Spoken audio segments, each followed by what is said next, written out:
Hi,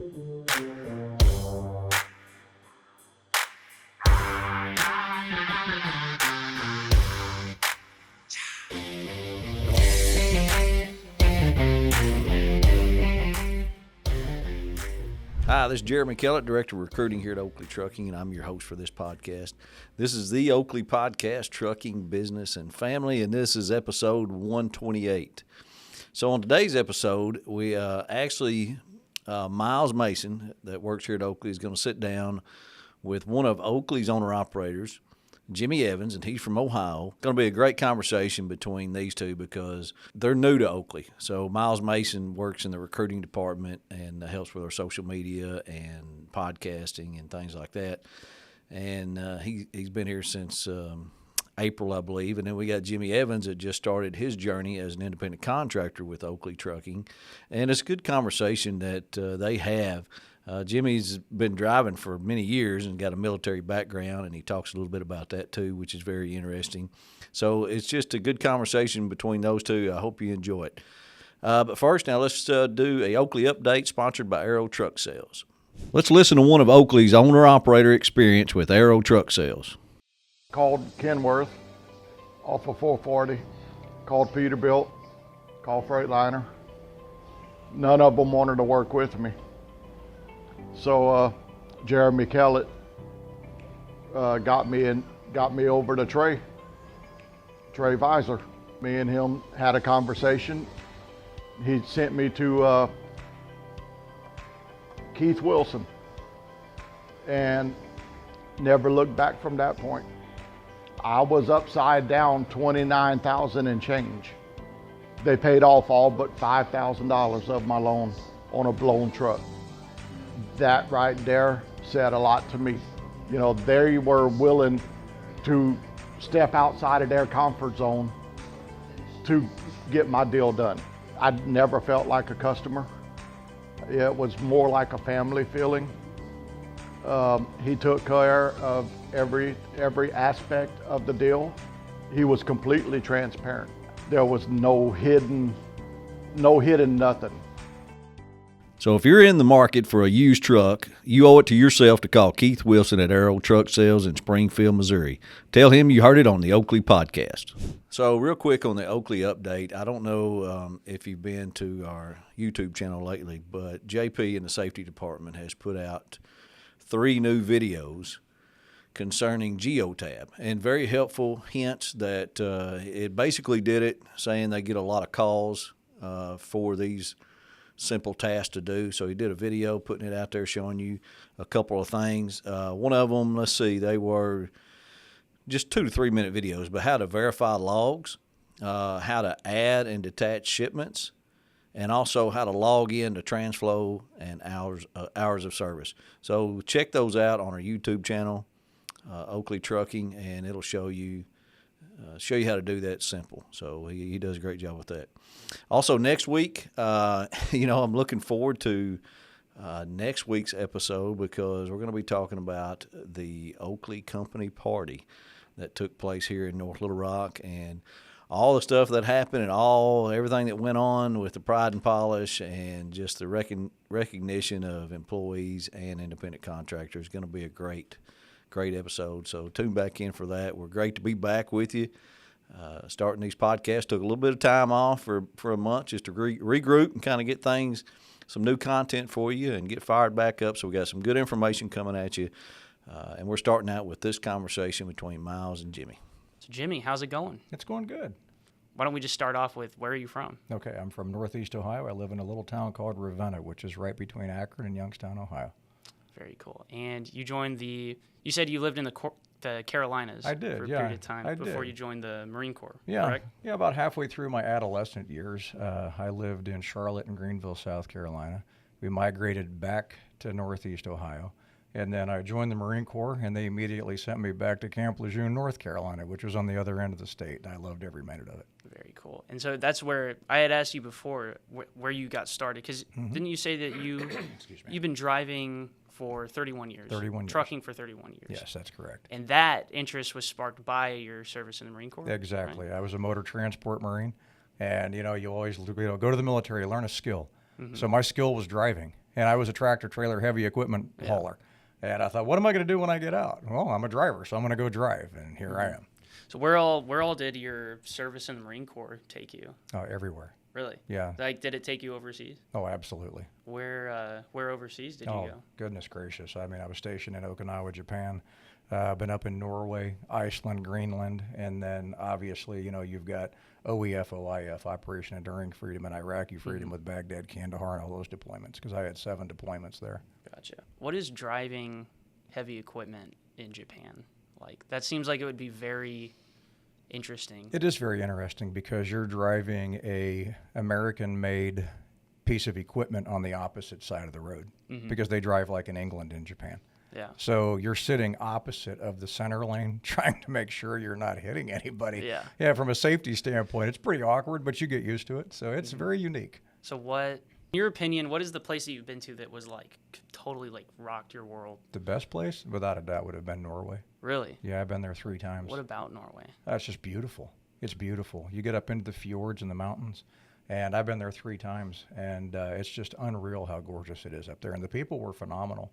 We were doing NATO exercises up there, and basically it was the northern tier during the Cold War, in case anything ever kicked off with Russia. And this is talking about the late 80s. I'm aging myself here. But it was amazing. It's something that you just can't put words into how beautiful it was. You said that the people were amazing. What about the people were? It was nice as could be. I mean, here's a bunch of young Marines parked on the side of the road, and these people would come down from their houses and offer food and coffee and drinks. Non-alcoholic, of course. We'd get in trouble as a bunch of young Marines for that. But no, just amazingly nice people.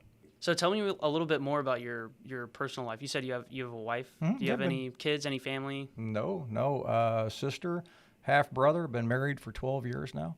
You had mentioned that you and a bunch of your cousins had joined the military. Did that have any influence on the decision that you made? No, not really. It just, no, I had my sister joined the Army. One of my cousins joined the Air Force. One cousin joined the Navy, and I went to the Marine Corps. So we had the definite inter-family service rivalry, but I'm sorry, you just can't compete with Marines. We know that. There's dress blues are amazing.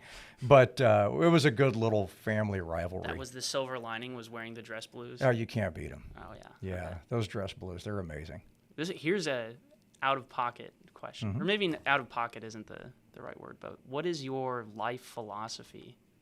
Oh, gosh, the golden rule. Do unto others as you'd have done unto yourself. That's very good. I mean, something was said to me years ago, and I've never forgotten it. And there's like stickers out now and little slogans that say this, but it says, be nice to everybody, because somebody is going through something you know nothing about. And it's a very true statement. And I remember once I was driving down the road with my wife, and there was an old man in front of me who was driving just very slowly, and I'm being impatient. I was in my car. And I'm like, come on, get out of the way. And I'm being impatient. And my wife looked at me and she said, why don't you slow down a little bit? And I said, well, the guy needs to speed it up. And she goes, maybe he just lost his wife. You have no idea what that man's going through. He could be driving slow because he's sad. And I said, well, you know what, you got a point. And it was a real eye-opener for me. So literally, yeah, be nice to everybody, because everyone's going through something you know nothing about. Lease on with Oakley Trucking, America's dry bulk haul. Our owner-operators are the top paid in the country, and we will prove it to you. We offer steady year-round freight as well as a yearly annual bonus that increases each year you are leased to us. Oakley has multiple divisions, end dumps, hopper bottoms, and pneumatics, so we are sure to have something that works for your schedule and home time. Check us out on YouTube as well as our weekly podcast, or give us a call today and see why Oakley Trucking is everything you have been looking for. That's like your mantra. Well, for the most part, yeah, exactly. Stay drama-free and just treat people how you want to be treated. I like that. I like that a lot. Yeah. What brought you to Oakley? Oh, gosh, I've got a friend that's been here for about 10 years now, and I've known him for almost 20, and I'll leave him nameless. But great guy, and he never tried to recruit me to Oakley. As a matter of fact, I give him a lot of credit for all these years. He's actually talked to me about the pitfalls of buying a truck, some of those things that, if you did this, you need to be aware of these things, because it's not all roses, And I originally talked to Kent, I think it was 5 years ago. Really? 5 years ago? Yeah, and I'd stayed in touch with my friend, obviously, all these years, and he just kept talking about how great Oakley was, And, he's making great money, but beyond that, they're honest. He kept saying these people are honest. And it's not that my company I left wasn't honest, but there's something to be said for integrity. There just really is. Well, how did So- you meet your friend who worked? He's been working. We at both Oakley. worked together at my previous job. Really? Yeah, Do you we- want to talk a little bit about the job that you had before? No, it's Oakley? fine. Yeah, I worked for a company called A. Dewey Pyle. And it's not a joke. It's actually a real name, but it's a great company out of Westchester, Pennsylvania. They're LTL. And I was a line haul driver. I ran from Cleveland to Batavia, New York every night for the last 14 years. And I was the number 2 guy on the board in seniority. But it was just getting really boring and it was getting really old. But they were wonderful people. I mean, just a wonderful company. The leadership was great. The money was great, well into 6 figures. I think I was going to gross right around $120,000 this year if I would have stayed there. Really? And still made the choice to come over here, Wow. just for something different and finish my career over here doing what I want. What about it was getting monotonous and boring? Oh, goodness, it was the same thing every single night. And I'd heard it said once that, everything in life, just is 1, 2, 3, 1, 2, 3. It's all on repeat. And I kind of got to thinking over the last few years, it'd be kind of nice to get to 4, 5, and 6 every now and again. Yeah. And I was only getting to 1, 2, 3 because it was Groundhog Day. So being over here at Oakley is great. I've seen places in the last month that I've been here that I haven't seen in 25 years. And it's actually been pretty decent. Really? Yeah, I've enjoyed it. Do you remind me what division you're in? End dump. End dump. Okay. Yes. Because you said before the camera had cut that you were hauling Zorba to. Yes. Did you say Milwaukee? Yeah, I picked up in Milwaukee and I delivered right down the street here to Alltech in Gotcha. North Little Rock. So is part of what makes things a little less monotonous the active part of unloading the trailer? Is that one of the things that you like about? No, absolutely. Look, I'll say this, okay? Anybody looking to come to Oakley, you're going to sweat. You're going to get dirty. You're going to work. That's just a fact. Yeah. And I knew that coming in. And as a Marine, I'm not going to shy away from work. I try to stay as fit as I can for a guy in my early 50s. But the physical activity of getting up in there, I'm not going to lie. It's hot. It's sweaty. Sometimes you're like, goodness, man, I'm sweating. It's just terrible out here. I can't wait to get a shower. But, for the most part, just being able to get out and have that activity, as well as the different products that we're hauling. I've had everything. We all know this, from scrap to coke to roofing granules to scrap wire. It's been amazing, some of the things I've already put in that trailer. When you go to these locations and you have to deal with people, what do you like? What do you dislike about? Well, I always like meeting new people. And I've been actually extremely impressed that every single customer that I've gone to so far, that I've went to, the people have been really decent and phenomenal. I'll give you an example. I was in Rockford, Illinois last week, picking up a load of cast iron borings going down to Indiana. And, just a new guy making mistakes. I came back up to their scale from the wrong direction. And here I am going the wrong way. And I did ask the loader, I said, do we go out the way we came in going this way? And he said, yeah. So I assumed you went out the opposite direction. Well, anyhow, long story short, I'm facing the wrong direction. I'm in Illinois near Chicago. I expected that I was going to get yelled at. Yeah. The lady. Get your hand slapped. Yeah, exactly. And the lady in the office came running outside trying to stop me. I'm like, oh gosh, here we go. I'm gonna get yelled at. She was like, you have to turn around, sir. I'm like, I am so sorry. I'm the new guy. Very decent. She just tried to help me out, and I apologized when I went to get my paperwork. I said, look, I'm new. I didn't know the proper way to go. I apologize. Wow. And she goes, don't worry about it. We got it. So the people have been wonderful, even with mistakes that I've made, just trying to learn their process. It must be exciting getting to go to all these different places. It is actually. I don't really like to get into the weeds on what every place does with these products, but it is pretty cool when you see how much industry is in our country and all the different things that other people do. Like, I'll give you an example. I was in ABC Coke in Birmingham, Alabama on Sunday. And as a new guy there, I made my mistakes there, and I learned a lot of lessons there of what not to do and what to do. But as I'm sitting there under the chute getting loaded, I'm looking at the men that are working there. And I'm sitting in a really nice Kenworth, in a dry fit shirt with my air condition on. And here's a group of men outside in heavy canvas uniform, clothes, working out in the heat, watching me get loaded. And I'm thinking to myself, there are so many different jobs in this country that people do that we just don't have a clue how much is out there. Right. And it's actually really cool to observe a lot of that. There's a lot of work that goes into just the everyday life of Exactly. living in America. That's something Exactly. that I didn't understand before I came to Oakley, was the, I guess maybe severity isn't the right word, but how important the trucking industry is to the infrastructure of America. It's like the bloodstream It is actually. of our country. Is, the slogan that I see all the time is, if you're whatever you have, a trucker brought it. Yeah. If you got it, a truck brought it. Yeah, exactly. Exactly. There you and, go. And, there's these little things out on the highway, where, different companies might dog a different company, Swift or whatever. But, we need the freight haulers. We need the bulk haulers. We need the liquid haulers. We need all of them. The pneumatics, the end dumps. Everybody plays a role. And it's very important. It's the infrastructure of this country. You're right. It's a lifeline. What's you have all of these commodities in one spot.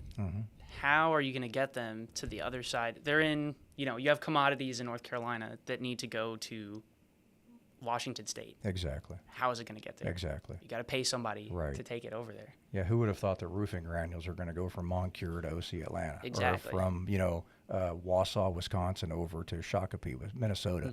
It's just that things move around so much. It's really, really interesting. Yeah, it's very interesting. What are your interests My beyond, interests. Yeah, goodness gracious. I mean, I used to do a lot of things. I'll be the first to admit that I have ADD. So, Me too. Yeah, I'll do something for a year. And, I mean, not work related. I was at my last company for over 17 years. Bless you. For 17 years. So work is always the constant, and Oakley will be the constant until I retire. But I might pick up golf for a couple of years, then I'll get bored with it. And then I might go fishing for a couple of years, and then I get bored with it. But really, I hate to say it. Oh, goodness, all I ever do is work, And, I just enjoy working, actually. I'm not a slave to it. But, I like the process of working. And lately, it's just been more in the digital world, whether it's photography, video, things of that nature. I find that to be pretty interesting. What sparked your interest in the digital stuff? Well, photography years ago, just capturing something for a memory, and I think it's really cool when you can look at a picture and, it's framed properly and the clarity's great and it's edited good. And you're like, man, that's just an amazing picture. And I especially like night photography. It's just beautiful looking at a skyline, like a city after dark when the picture's taken properly. What kind of camera do you have? I have a Nikon. Yeah, it's the 5600. Very cool. Yeah, it's a little bit older. It's still a mirrored camera, but I just don't want to drop $3,000 on a new one. They're pretty pricey. Yeah. You had mentioned to me before when you finished orientation that you have a drone. Do you have a drone? No, that was another fella in orientation.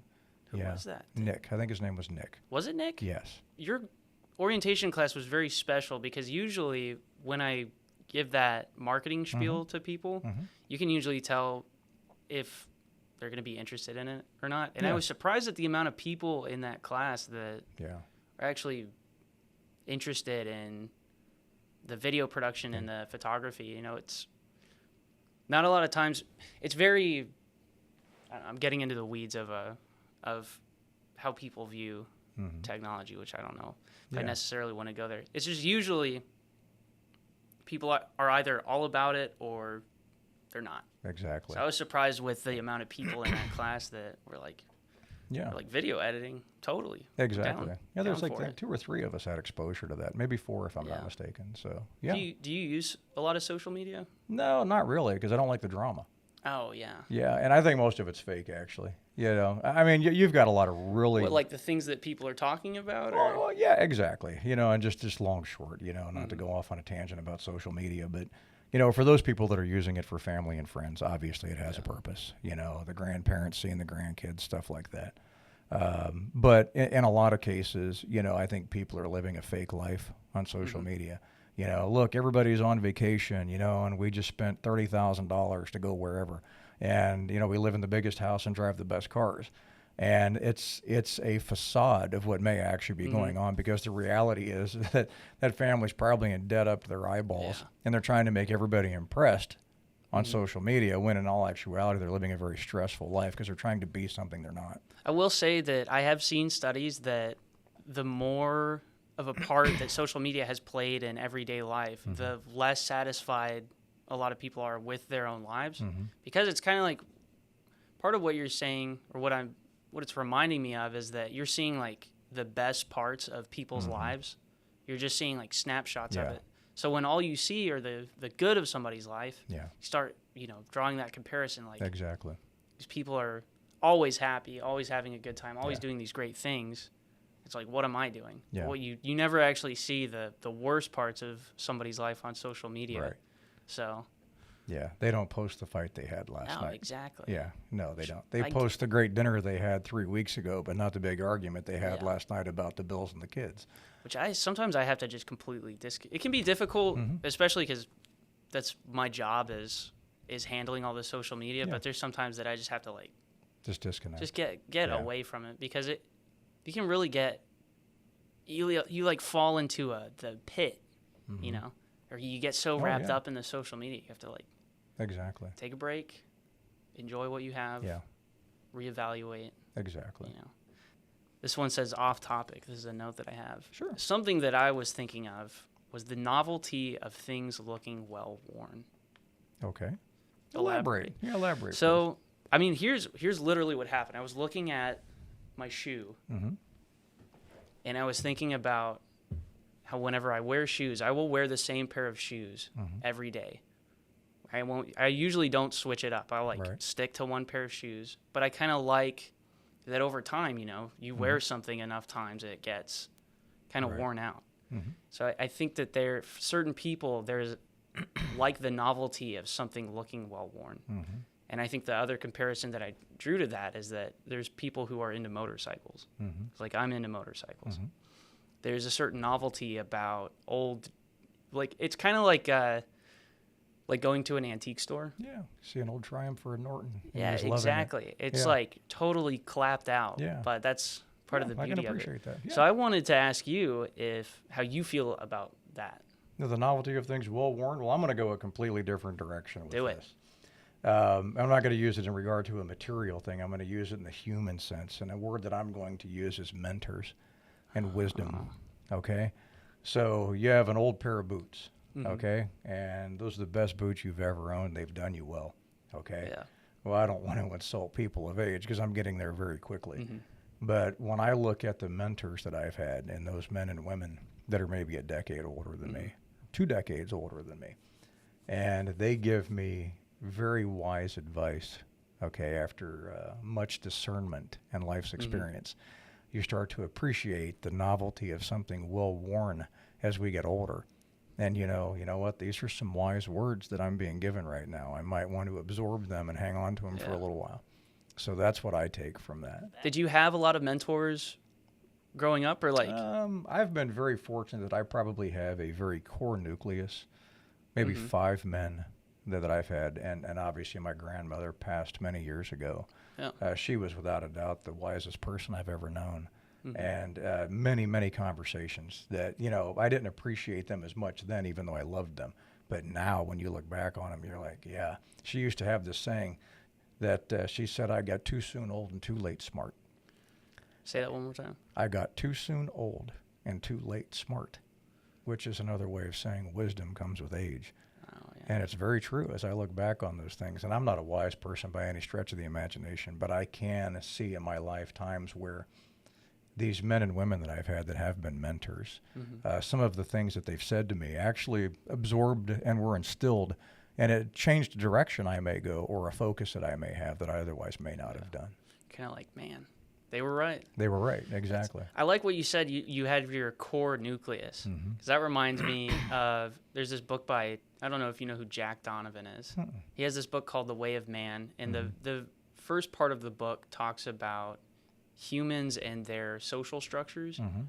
The maximum size of a social structure that a single human being can maintain, because it's basically like you have your core nucleus of people that you listen to, and then beyond that, there comes a certain point where so many people that you can't actually maintain a sense of like trust with them. And I think in his book he says that the maximum size that you can have is like a platoon of guys. I could believe that. I would even go smaller than that. I would probably say a squad. Yeah. Someone who's been there. I used to have a rule that I always lived by with my troops, and it was to know one personal thing about every one of my troops. You know, it was the way to make a connection, you know, whether it was somebody's child, somebody's mother, father, whatever it might be that was important to them. But if I would have had so many troops, and I mean, at one point I had, you know, gosh, probably 30 or 40, 50 troops at one time. I don't know how these dispatchers do it here, maintaining all these trucks. Gosh, they're so good at what they do. But if I had more than that, where you talk about this group, it'd be so hard to try to even just maintain the memory of knowing what was what. And I can't even go there. My core nucleus is about 4 or 5. Yeah. You know, everything else, they're just acquaintances. You know? Exactly. They're just acquaintances. Everybody says, oh, I'm your friend. Well, actually, you're an acquaintance. These are my friends right here. Or it's like, sometimes I see it as like a circle, you know, your inner, I guess that's why they call it an inner circle, and then with each ring that you get out, you know that group of people less and less and less. Exactly. And so there's like, for me too, there's about like 4 people that I'm super tight with. Yeah. And then you go out a rung, and it's like people that I'd probably give keys to my house, and then beyond that, exactly, you know, the trust starts falling off, which I think a lot of people get caught up in trying to have a lot of people in that inner circle, which is personally something that I have learned is that it's too congested. 4. Yeah. 4 is the magic number. Exactly. But, it's too congested. It's just too much to try to maintain. I think if people actually sat back and they really observed what they had and they evaluated that, they'd probably find that's about what they had. You know, I probably have 4 people that I could say were actually brothers. You know, they're brothers. Okay. Yeah. And the rest of them, well, you're a friend maybe. And beyond that, that's few. And beyond that, you might be an acquaintance. What is that saying? Blood is thicker than water? Yeah, absolutely. Yeah. Yeah. And I've got some brothers that aren't blood that are just amazing. Totally. I know they'd be there in a heartbeat. So that was kind of crazy. You took that off-topic thing and just totally spun it on its head. Well, that's the first thing that came to mind. Cool. On the topic of mentors, what's some advice that you would give yourself, your past self, knowing what you know now? Oh, goodness. Yeah, you have 2 ears and 1 mouth. Absolutely. I think everybody knows what that means. Said that to me so many times. Yeah, just be quiet and listen. Yeah. You'll learn so much. People are so quick to speak anymore, and I'm guilty of this 100%. My wife tells me all the time, you know, you talk too much. Yeah, I know. It's just unfortunate. You know, it's just the way I am. But looking back, goodness gracious, you know, there's been so many times in my life that if I would have just stopped and listened, it would have been so much different, you know. And, you know, this is where good mentors, you know, it eventually sunk in, you know, take the time to observe and learn. And at my last company, I was a trainer. And I told all of the new men and women that I trained, I said, I'm going to give you a little bit of advice, okay? Go through a full cycle before you form an opinion, okay? Go through a full cycle. What is a full cycle? And they asked me that question. You'd ask, it was 1 year. 1 year. Go through all the seasons. And I'm not just talking the physical seasons, winter, summer, fall, spring, you know, but through business seasons. As we know, even here at Oakley, I'm sure we have, you know, seasons that are busier than others. You know, January might be busier than July because of salt or something else. I don't know. But I said go through all 12 months before you form an opinion. And let that happen. At the end of that 1 year, then you can start having an opinion about things and maybe start saying something. Obviously, if you see something very important, then say it. If it's safety, bring it up immediately. But, you know, if you're looking at something within the company, then go through all the seasons. And it's kind of the same thing with life. You know, if you got to go through the seasons to learn what really works and what doesn't. So best advice I would give, just sit back, watch, learn, okay? And when the time comes to say something, okay, just make sure that it's productive. And that's the other part of that. You know, there's so many people in this world that are just absolutely critical. Okay, well, if you're just a critic, then just save it. You're just being critical. Yeah. You know, I used to say to my troops all the time that if you're going to come to me with a problem, you better have already thought about a solution. Don't come to me with a problem. Just be like, hey, senior, you know, this is wrong. This is messed up, man. Well, first of all, it's messed up, sir. Okay. You know, but, you know, this is messed up. If you're going to come to me and say it's messed up, the next thing coming out of your mouth should be, but I have a couple of ways that I think we might be able to make it better. Yeah. Then it's a productive conversation. So that'd probably be the best advice I give. Quit being so critical. Do you think people too often say something before they really think about it? Absolutely. I'm guilty of that, aren't we all? Oh, yeah. Yeah, you know, goodness gracious, how many times do you say something and you can't get words back? You know, you're like, oh, man, I wish I wouldn't have said that. It's gone, it's gone. Yeah, it's out there, kind of like an email. You know, a recall doesn't work once you hit send. But, Yeah, it's just it. Be productive. Again, it goes back to the very beginning. I mean, do you want someone being overly critical with you? Well, no, not really. Well, then quit being overly critical with them.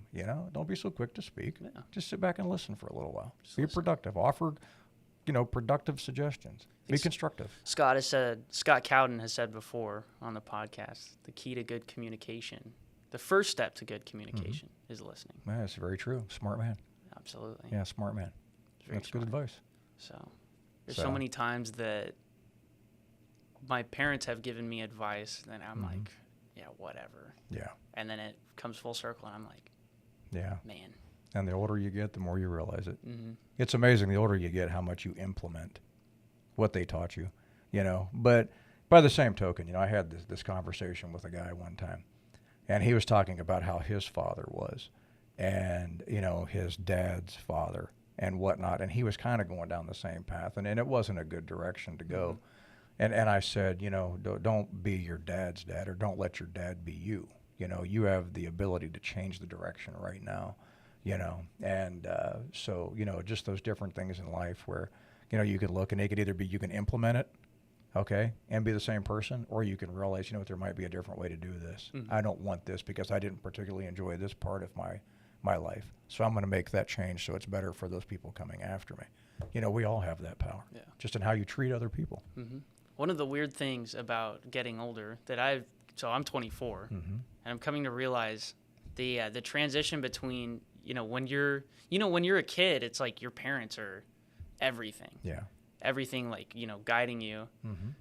When you get to a point when you're an adult where you realize that your parents are just humans too. Exactly. You get what I'm saying? Yeah. Like it's not in this like almost like holy light. Like right.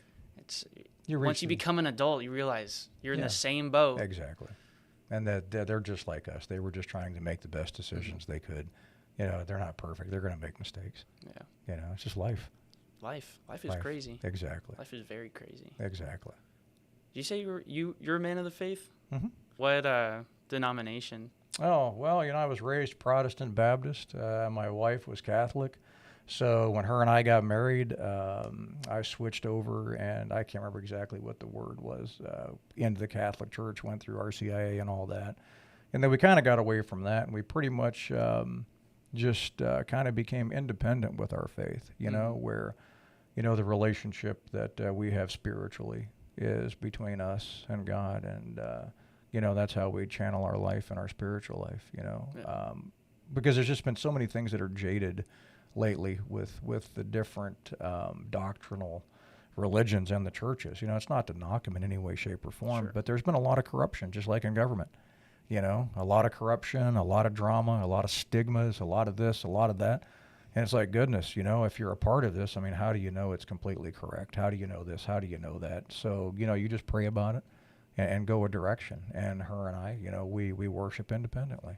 You got to take responsibility, personal responsibility for your own faith. Exactly. I think that's something that a lot of Americans need to realize is the importance of personal responsibility. Yeah. I had one of my good mentors made a statement to me years ago, and it really resonated with me. He said, I have a personal relationship with my Savior, and that's all I need.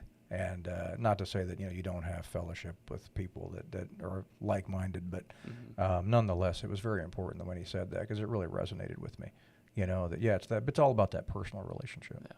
So, and that's what we have. Very cool. Yeah, I don't take it for granted either. I bet not. Yeah, that's cool. Does your wife ever go on the road with you? Does she ever travel with you? No, I don't think it'll happen much. She's at home taking care of the four-legged minions. Oh, So, what kind of four-legged minions? do no, you guys dogs. have? Yeah, we have dogs. Little dogs, pugs, chihuahuas, little kick dogs, as a lot of people would call them. I got to chuckle. One of my friends has a big pit bull, and he laughs at me because we have, more than a few smaller dogs, and I tell him all the time, Mark, all of my dogs weigh less than yours. And I said, when you buy a bag of dog food, it goes by weight. This is for 20 to 30-pound dogs. I said, so all of my dogs are smaller than yours. It's kind of funny. But she couldn't really come out on the road with me because we had to pay somebody to watch the dogs, and I'm not going to do that. Bring the dogs with you. That's too much. No, it's not going to happen. How many dogs do you have? I think she has 6. 6? Yeah. I couldn't imagine 6 Yeah, we have dogs a in a huge cab. home. We're fortunate. So, Yeah. yeah, there's plenty of room. There's another question that I wanted to ask you, but I can't remember what it was. I don't know, but I would encourage people to subscribe to my channel. Oh, yeah. Well, let's talk about Jimmy's road life. How's that going for you? I'm having a good time with it. I would encourage people to subscribe to Jimmy's Road Life. Try to get the word out there about Bruce Oakley. I'm a novice at this YouTube thing, but I'm having a really good time with it. I guess we should back up and kind of explain. Jimmy has a YouTube channel documenting his life in trucking. Yes. Well, primarily starting with Oakley. Pyle, they were hesitant and they frowned upon, people making any kind of social media about them. And I get it. They didn't want that getting out there unless it was channeled through them. Right. That's one of the things I really like about Oakley is that we can have the liberty and the latitude to do it, as long as it's decent, Right. and it's professional, which of course I understand that. But that's one of the things I looked forward to doing when I came over here because of that creative side with photography. And I've actually been having a really good time with it.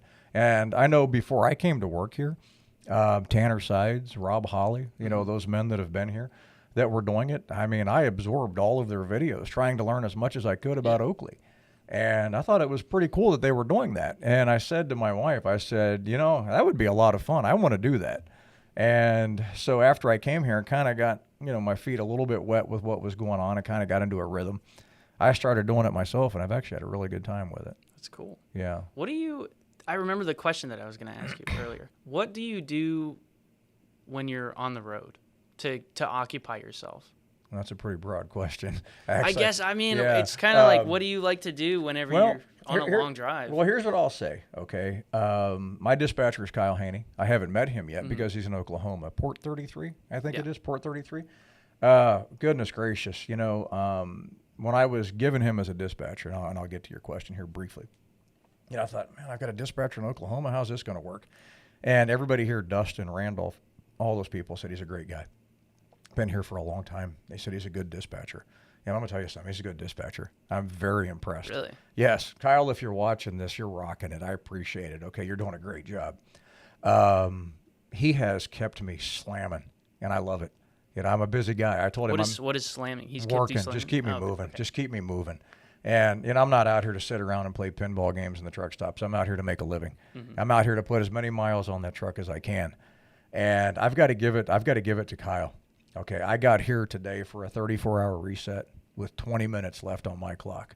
That is planning. I don't think that's a coincidence because that's the second time that's happened. I went home over Labor Day with about an hour and a half left on my clock, which means that he had me routed and planned to basically utilize all of my hours. And just what a great job he's doing. I'm very thankful to have him. So I have been so busy that literally I am, as a new owner-operator, I'm trying to plan my next fuel stop, trying to learn how to go about doing that, trying to plan the next maintenance on my truck. So, okay, where's my miles? Still looking at routing because, like I said, I ran upstate New York for 15 years. I don't know a lot of these other highways as well as I should. It's been a number of years. So, now my time is spent just trying to make sure I'm doing my job as efficiently and profitably as I can, the same as any other company. But at the same time, I think of different ways that I could, if I did a video of this or if I did a video of that, not driving down the road, of course, right. It's unsafe, but different ways that I could kind of produce what I'm doing for those people that were like me that might want to come here and want to see more of what we do, the day-to-day life. And so that's what I try to do, basically operate that truck efficiently. And try to find a way to produce a product that people would want to watch. So you're just behind the wheel and the gears are turning in your Exactly. head. I'm always what can thinking. I do? I'm a very analytical How's person. my route? Yeah. What am I going to do for my next video? Exactly. Yeah. Which way am I going? Okay, where am I buying fuel at the best price? Right? Do I need some work done to my truck? Where's the best place to get that done? Where am I going to stop and spend the night? And if I've taken a number of videos, I use GoPro. I love GoPro. Okay, let me extract these and see if I can edit them together in something that might actually make a product that somebody might want to watch. And that's what I do in the evening. It's actually pretty time consuming. It takes about an hour to an hour and a half to edit that Video editing is very, very time consuming. I have a great appreciation for those people that have been doing it because I realize it can take some time. Yeah, but it's a lot of fun. I enjoy it. The creative process. It's just something about it. Yeah. Even like editing the podcast is just, there's something about cutting video together that I just love. Exactly. But there's a lot of work to it. I have a big appreciation for what you do here. Yeah. Yeah. I appreciate what you do. Oh, thank you. I appreciate that. So, all right, Jimmy. Thank you for I having think me. that's it. Thank you. Don't forget to like and subscribe and comment down below if you have ideas for what you'd like to hear. But anyways, appreciate it, Jimmy. Thank you, sir.